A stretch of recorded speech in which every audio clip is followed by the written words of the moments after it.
ആദ്യമൊക്കെ royal field വന്ന classic ഉണ്ട്, സ്റ്റാൻഡേർഡ് ഉണ്ട് എന്ന് പറയും. വേറെ എന്താണെന്ന് വെച്ചാൽ സ്റ്റാൻഡേർഡ് ഉണ്ട്, ക്ലാസിക് ഉണ്ട് എന്ന് പറയും. എന്നാൽ ഇപ്പോൾ അതല്ല കേട്ടോ കഥ.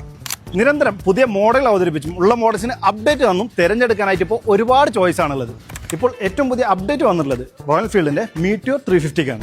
7 പുത്തൻ കളറുകളായിട്ട് വന്നിട്ടുള്ള പുതിയ മീറ്റിയോർ 350യുടെ ലോഞ്ച് ഇവന്റ് തൃശ്ശൂർ പുഴയ്ക്കുള്ള ഹെറിറ്റേജ് ഓട്ടോമോട്ടീവ് വെച്ച് നടന്നിട്ടുണ്ടായി. അതിന്റെ ടെസ്റ്റ് ഡ്രൈവ് കൂടെ ആരംഭിച്ചിട്ടുണ്ട്. അപ്പോൾ എന്താണ് പുതിയ അപ്ഡേറ്റിൽ വന്നിട്ടുള്ള മാറ്റങ്ങൾ എന്നുള്ളത് നോക്കാം. 4 ഫീച്ചേഴ്സ് ഇപ്പോൾ സ്റ്റാൻഡേർഡ് ആയിട്ടുണ്ട്. പ്രധാനമായിട്ട് ഹെഡ് ലാമ്പ് യൂണിറ്റും ടൈൽ ലാമ്പ് യൂണിറ്റും ഇൻഡിക്കേറ്റേഴ്സും LED ആയിട്ട് മാറിയിട്ട് USB പവർ ഔട്ട്ലെറ്റ് മാറ്റിയപ്പോൾ C ടൈപ്പ് ചാർജിംഗ് പോർട്ടാക്കി മാറ്റിയിട്ടുണ്ട്. ട്രിപ്പർ നാവിഗേഷനും സ്റ്റാൻഡേർഡ് ആണ്. കൂടാതെ സ്ലിപ്പർ ക്ലച്ച് കൂടി ലഭിക്കുന്നുണ്ട്. അറോറ സൂപ്പർനോവ എന്നിങ്ങനെ ടോപ്പിലെ 2 വേരിയന്റ് എടുക്കുന്നവർക്ക് ഇപ്പോൾ അഡ്ജസ്റ്റബിൾ ലിവേഴ്സ് കൂടി ലഭിക്കും.